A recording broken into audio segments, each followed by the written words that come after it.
The states will determine by vote or legislation or perhaps both, and whatever they decide must be the law of the land, in this case, the law of the state.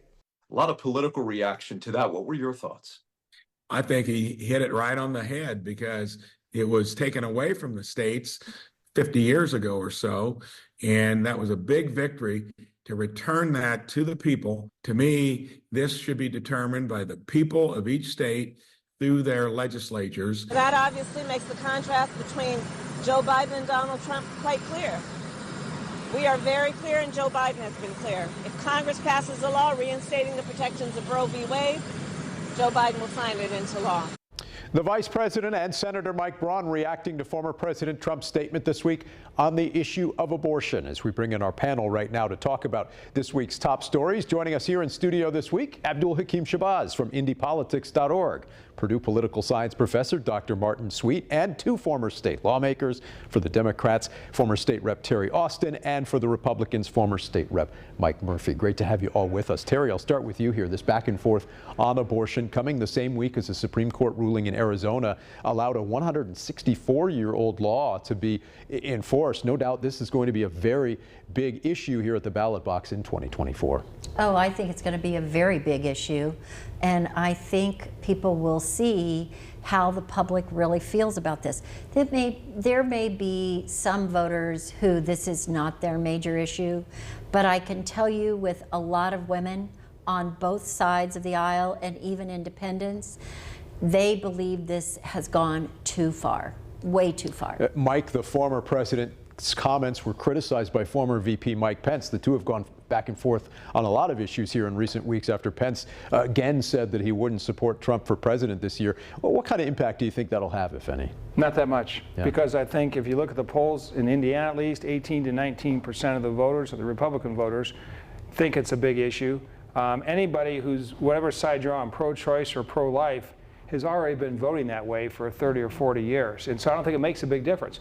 The key issue here is hypocrisy and inconsistency. And we'll see how many people that have been in favor of a national ban all of a sudden flip and say, oh no, it's just for the states because Trump has flipped.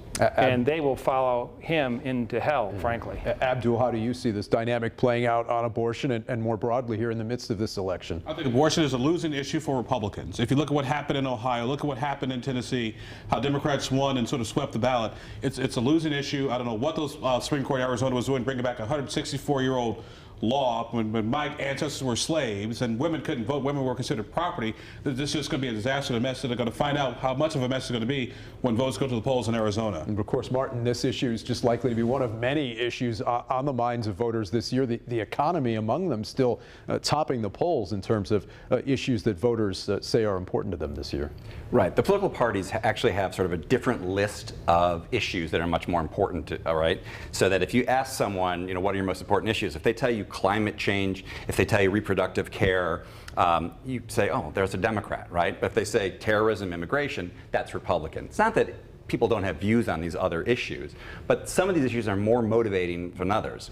And that's really what the abortion thing is about.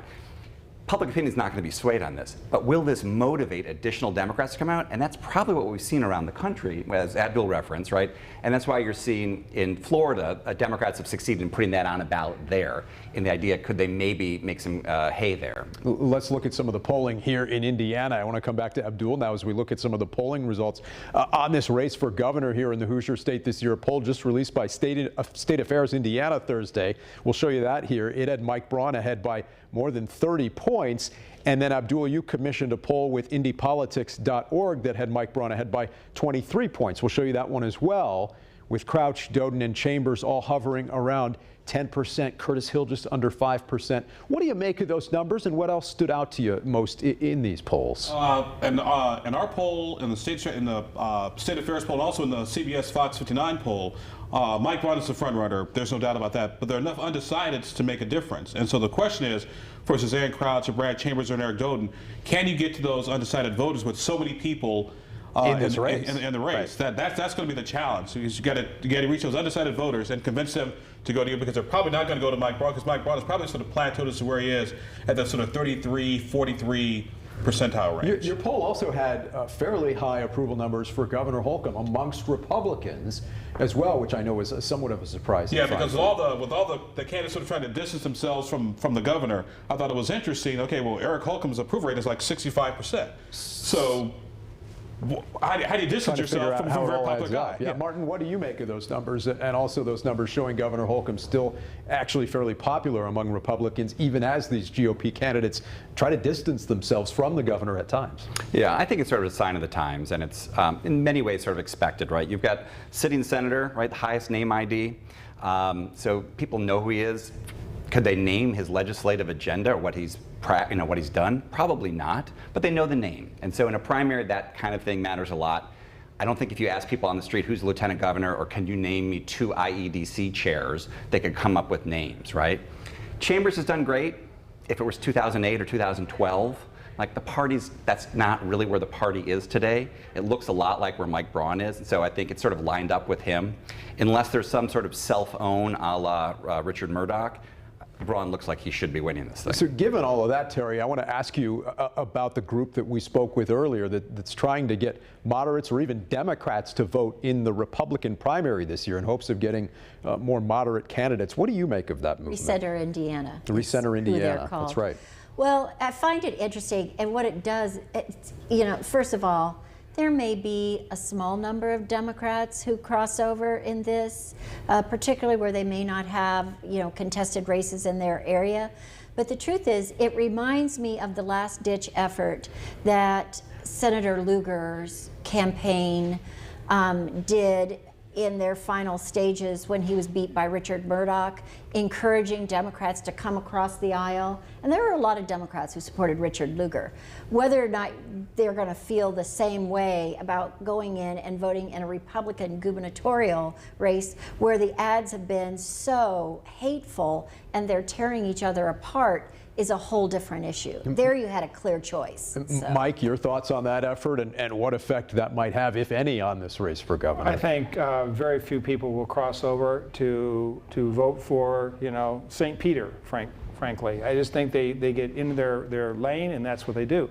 But to get to the polls, I think, first of all, with all due respect to the pollsters who took the polls, they were online.